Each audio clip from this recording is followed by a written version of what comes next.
أشهد أن لا إله إلا الله وحده لا شريك له وأشهد أن محمدا عبده ورسوله لا نبي بعده. اللهم صل وسلم على نبينا محمد وعلى آله وأصحابه أجمعين ومن تبعهم بإحسان إلى يوم الدين. قال الله تعالى في القرآن الكريم: أعوذ بالله من الشيطان الرجيم. بسم الله الرحمن الرحيم. وإذا قيل لهم اتبعوا ما أنزل الله قالوا بل نتبع ما ألفينا عليه آباءنا أولو كان آباؤهم لا يعقلون شيئا ولا يهتدون. Dan apabila dikatakan kepada mereka, ikutilah apa yang telah diturunkan Allah, mereka menjawab, tidak. Kami mengikuti apa yang kami dapati pada nenek moyang kami yang melakukannya. Padahal nenek moyang mereka itu tidak mengetahui apapun dan tidak mendapat petunjuk. Surat Al-Baqarah ayat 170. Pengurus beserta Bapak Ibu jamaah subuh yang terhormat, santriwan dan santriwati yang kita banggakan. Alhamdulillah, puji syukur kehadiran Allah Subhanahu wa taala atas limpahan taufik dan hidayah Allah, kesehatan lahir dan batin. Kita baru saja mendirikan sholat subuh berjamaah. Kemudian salawat dan salam kepada Nabi kita Muhammad sallallahu alaihi wasallam, keluarga beliau, sahabat beliau, pengikut-pengikut beliau yang mengikuti beliau dengan ihsan sampai hari kemudian. Semoga kelak di hari kiamat kita mendapatkan syafaat dari Rasulullah sallallahu alaihi wasallam. Bapak Ibu jamaah dirahmati Allah, ada ucapan seorang sahabat, yaitu ucapan Ali bin Abi Thalib. Beliau berkata, inna akhwafa ma akhaf, yang paling aku takuti itu adalah ittiba'ul hawa wa tulul amal, yaitu mengikuti hawa nafsu dan panjang angan-angan. Fattiba'ul hawa fayasuddu 'anil haq, sebab memperturutkan hawa nafsu itu memalingkan orang dari kebenaran. Wa amma tulul amal, sementara panjang angan-angan, fayunsiyal akhirah, membuat orang lupa dengan kehidupan akhir. Perkataan ini diriwayatkan oleh Abu Nu'aim. Bapak Ibu jamaah dirahmati Allah, jadi dua hal yang paling ditakuti menurut Ali bin Abi Thalib. Yang pertama adalah ittiba'ul hawa, memperturutkan hawa nafsu yang bisa memalingkan kita dari kebenaran. Kita ambil salah satu contoh surat Al-Baqarah yang kita baca di awal tadi. ketika dikatakan wa idza qila lahum ittabi'u ma anzalallah, dan apabila dikatakan kepada mereka ikutilah apa yang telah diturunkan Allah, mereka menjawab tidak, kami mengikuti apa yang kami dapati pada nenek moyang kami. Jadi kalau yang Allah turunkan itu pasti kebenaran. Tapi kalau yang diturunkan Allah tidak diikutinya, berarti dia berpaling dari kebenaran. Bisa jadi dia jadi hamba dirham pada saat itu, bukan hamba Allah. Bisa jadi pada saat itu dia hamba dinar. Bisa jadi pada saat itu dia hamba komisal. Jadi boleh jadi karena harta, karena kedudukan, maka seseorang bisa berpaling dari kebenaran. Kalau ulama sudah menyampaikan bahwa itu adalah perbuatan sesat, bahwa itu adalah perbuatan yang menyimpang. Boleh jadi ada orang yang berkata, ini kan income untuk negerinya banyak, itulah tradisi dari nenek moyang kami. Cewek gara-gara acara apa banyak piti masuknya, pedagang-pedagang semuanya banyak mengalir, kan gitu ya Pak. Pedagang banyak mengalir, orang banyak tipu. Abarat piti masuk untuk negarawan, kok sekali setahun acara mereka, kan gitu. Contoh. Padahal ada satu dua lagi ulama yang mengatakan acara itu tidak sesuai dengan syariat Islam. Contohnya banyak contoh kalau dulu sampai CC banyak contoh. Tradisi dari nenek moyang yang menurut pemerintah setempat ini bagus, ini harus dipertahankan, ini harus dihidupkan terus.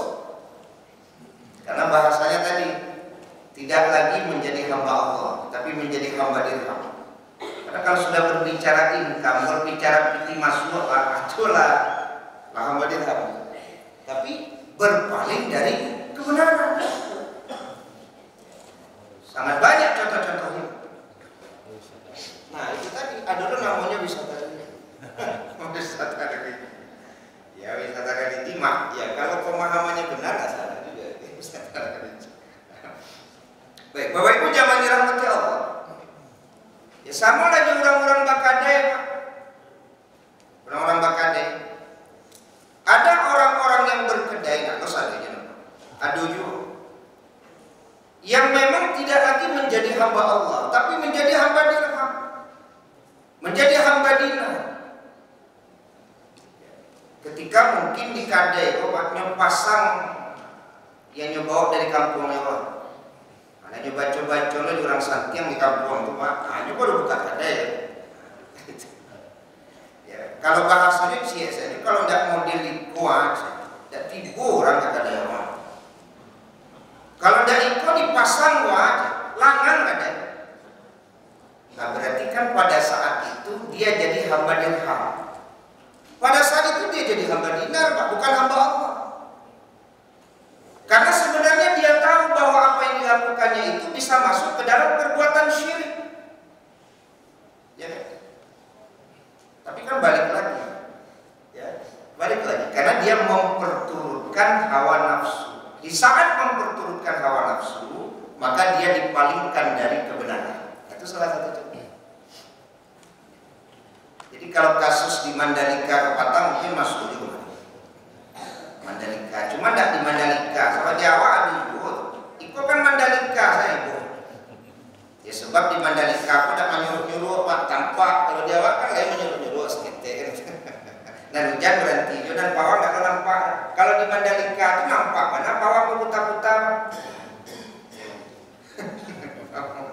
Kalau di pawang awak kan nampak. Ini aneh-aneh yang di belakang. Tapi itu bisa jadi masuk lagi ke hamba dirham, hamba dinar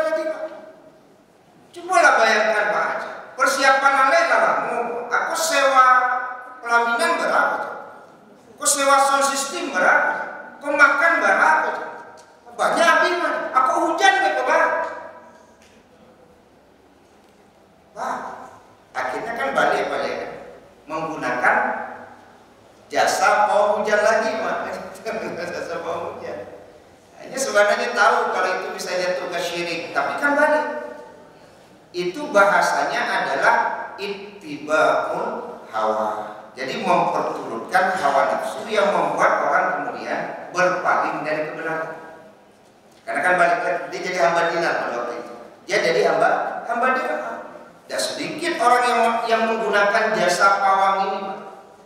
Ya. Karena dia lebih takut kepada keuntungan duniawi daripada kepada Allah Subhanahu wa Ta'ala. Itu yang paling ditakuti, kata Ali bin Abi Thalib. Ittiba'ul hawa fayasuddu 'anil haq. Ketika seseorang mengikuti hawa nafsunya, maka dia berpaling dari kebenaran. Karena pada saat itu sekali lagi bisa jadi dia jadi hamba dinar, hamba dirham, atau hamba dari pakaian atau kedudukannya. Tapi memang ada perbedaan pendapat di kalangan ulama. Ini kan sering dibahas. Kalau ayat-ayat Al-Quran yang kemudian dipasangnya, dipakainya, itu tidak bisa langsung dikatakan jimat. Ini pendapat siapa? Ada dua ulama besar yang berpendapat seperti itu. Yang pertama adalah Al-Hafiz Ibnu Hajar Al-Asqalani, yang mengatakan bahwa kalau dia dari ayat-ayat Al-Quran itu namanya bukan jimat. Ya, jadi kalau man allaqa tamimatan faqad asyraka, siapa yang menggantung jimat itu adalah perbuatan syirik. Tapi yang jimat yang mana itu kan ada perbedaan pendapat di kalangan ulama. Termasuk Imam Malik yang mengatakan bahwa tulisan-tulisan dari ayat-ayat Al-Quran itu tidak bisa disebut dengan jimat. Tapi kalau selain dari ayat-ayat Al-Quran, maka itu bisa disebut dengan jimat. Bapak Ibu jamaah dirahmati Allah Subhanahu wa Ta'ala, jadi harus berhati-hati dengan memperturutkan hawa nafsu ini. Kalau kemudian dihubungkan dengan sifat yang tercela, maka orang-orang yang memperturutkan hawa nafsunya, dia akan punya sifat sombong. Karena definisi sombong itu jelas. Raddul haq wa ghamtun nas, kata Nabi. Orang sombong itu menolak kebenaran dan mengecilkan orang. Kan sama dengan yang tadi, ittiba'ul hawa fayasuddu 'anil haq. Orang yang memperturutkan hawa nafsu itu akan lari dari kebenaran. Sama dengan definisi sombong tadi. Raddul haq, menolak kebenaran dan mengecilkan orang. Makanya orang-orang sombong ini sulit, Pak, untuk mau mendengar kebenaran. Sulit. Makanya dulu Bapak Ibu ketika belajar kimia, sebenarnya bukan kimianya yang susah, tapi sifat kesombongan yang ada pada kita yang membuat pelajaran itu jadi susah. Kalau guru kamu ajar kimia, mengice aja deh. Bahkan masuk ilmu itu, alun aja guru Pak baru pembukaan, baru kan perkenalan, nah itu ngecek siswa. Kalau kamu ajar, mengice aja deh. Bahkan masuk pelajaran kimia itu. Jadi bukan pelajarannya yang sulit, Pak. Bukan pelajarannya yang sulit, tapi dari awal itu sudah ada bibit kesombongan, mengecilkan orang, Pak. Kok 30 malam, 30 hari, Pak. 30 Ustaz malam, 30 pagi, 30. Adalah Ustaz baru tiba ke jamaah. Orang tahu dulu. Iku yang undang Ustaz, ya Allah. Alun mulai Ustaz ceramah lain bos, Pak. Iku juga diundang ibu guru sampai terpatang bos ya. Pandai guru kita di ceramah. Belum mulai Ustaz ceramah, nah itu komentar. Apakah masuk kaji itu ya, Pak? Mereka masuk kaji itu. Apalagi kalau anda datang kok agak ketek, hanya saya sering Pak. Iku anda tak bagi kaji. Ya, bagaimana kemudian ilmu itu akan masuk? Bagaimana kebenaran itu akan sampai? Kalau dari awal saja sudah ada bibit kesombongan, Pak. Dan sombong itu yakinlah datangnya dari hawa nafsu. Hawa nafsu. Ya, kalau yang kamu menyampaikan itu inge unzur maqala wala tanzur maqala. Lihat apa yang disampaikan. Jangan dilihat siapa yang menyampaikan. Kalau dari awal dicari senang menyampaikan, Pak, maka banyak kalimat seperti itu. Boleh lah mau kuda lebat titer. S1 jadi pas lagi sekolah S2, S3, S2. Padahal pengurus lupa, Pak, kalau titer apa kau lain S2 tapi ada bahasa mengecilkan. Itu zaman dirahmati Allah Subhanahu wa taala itu masuk dalam kategori. Makanya menurut Ali bin Abi Thalib, Bapak Ibu, aku ini adalah hamba dari orang yang mengajariku walaupun satu huruf. Terserah dia mau memerdekakanku, mau tetap menjadikanku seorang hamba, atau menjualku. Terserah. Itu satu huruf, Pak. Begitu harusnya kita memuliakan guru. Jadi tidak ada bahasa kesombongan. Karena yakinlah yang namanya sombong itu bagian dari memperturutkan hawa nafsu. Kebenaran itu akan jauh. Kalau di tengah-tengah masyarakat memodelku, Pak, ada ilmunya, ilmu basi. Nah, model itu kok ilmu basi, basi badak, basi bakar. Kecil di orang, nggak ada. Ini punya lari. Ampun, lo kerja teratur di orang aja. Kecil saya sama-sama membaik PBB, orang. Tidak bisa dia kan orang model itu. Jadi kalau orang-orang yang memperturutkan hawa nafsu itu, fayasud anil haq, maka dia akan jauh dari kebenaran. Akan ada bibit-bibit kesombongan yang membuat dia menolak kebenaran dan merendahkan orang lain. Maka inilah yang paling ditakuti, kata Ali bin Abi Thalib. Karena orang bisa jatuh kepada perbuatan syirik, orang bisa jatuh kepada perbuatan dosa, bahkan di tengah-tengah masyarakat dia tidak akan memiliki nilai manfaat sedikit pun. Ini bahaya. Kalau ittiba'ul hawa.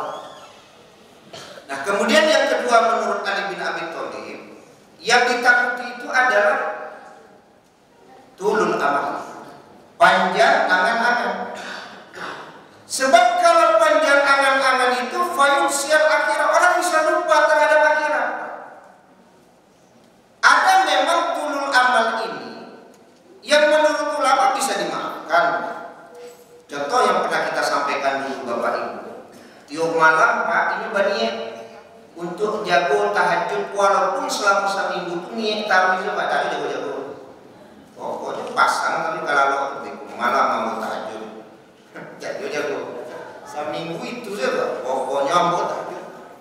Itu kata ulama bisa masuk ke tulul amal, tapi tidak berdosa. Tidak berdosa karena orang kalau tidak sholat tahajud kan tidak apa-apa.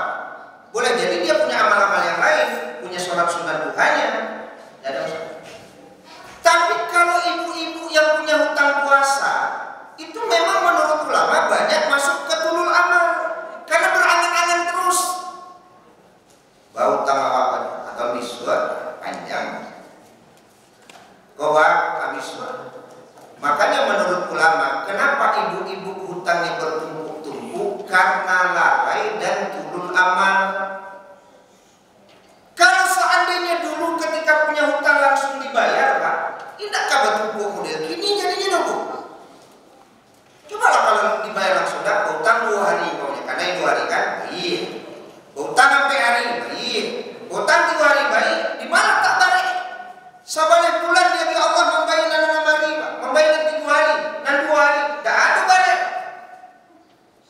Tapi bapak jadi balik, dek ibu lalai kecil ulama, panjang angan-angan. Nah, itu nanti tadi itu atau bisu ada banyak. Lah lewat tahun depan dapat tambah utang sampai atau bisu lalai. Akhirnya lah bau-bau. Kalau sudah bertumpuk baru terasa berat. Kalau sampai tambah 6 10 tambah sampai balik, tambah 37 balik itu baru. Tapi kalau laba tumpuk bisa jadikan hutang puasa itu ini mungkinlah adonan 100 yang 40, ya kan adonan 200. Nah baru taman batu banyak warna utang itu yang tulul amal tadi.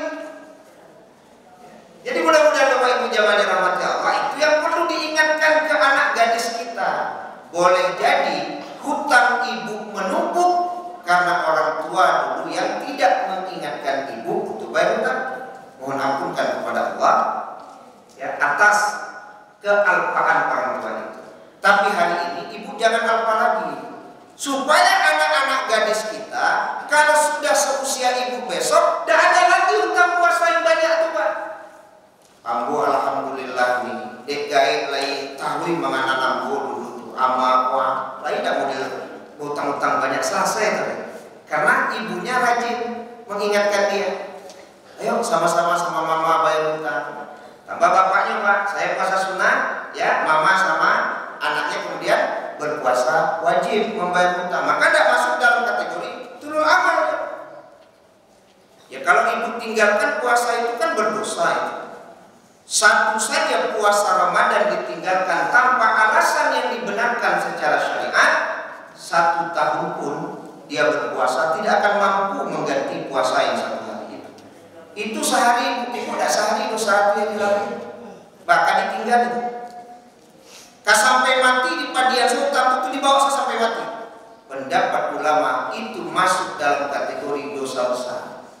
Karena ada kesengajaan meninggalkan. Beda kalau hari itu ibu memang sakit, tidak mampu Pak.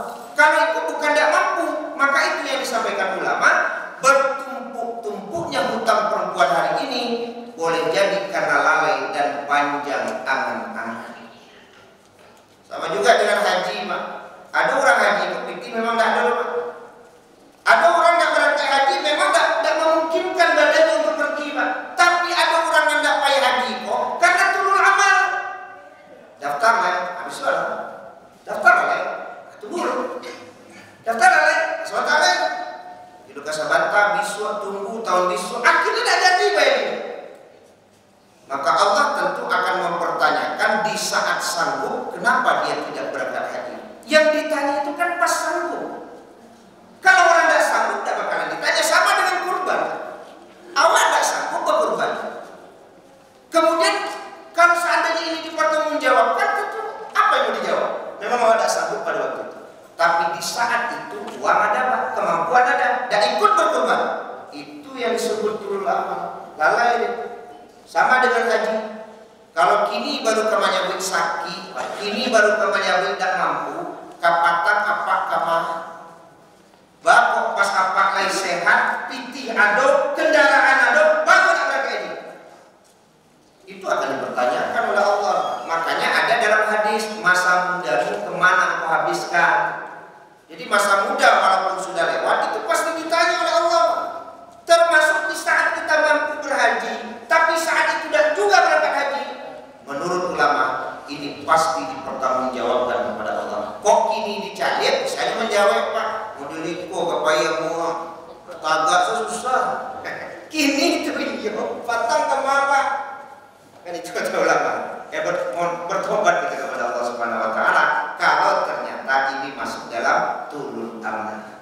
Baik Bapak Ibu jamaah dirahmati Allah Subhanahu Wa Taala. Jadi 2 hal ini yang disampaikan oleh Ali bin Abi Thalib yang paling ditakuti.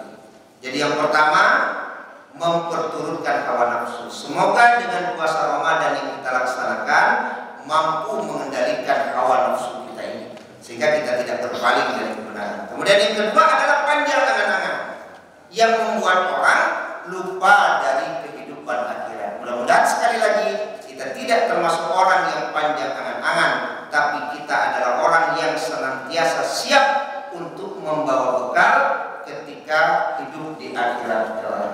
Demikian saja Bapak Ibu, semoga bermanfaat. Subhanakallahumma wa bihamdika, asyhadu an la ilaha illa anta, astaghfiruka wa atubu ilaik. Wassalamualaikum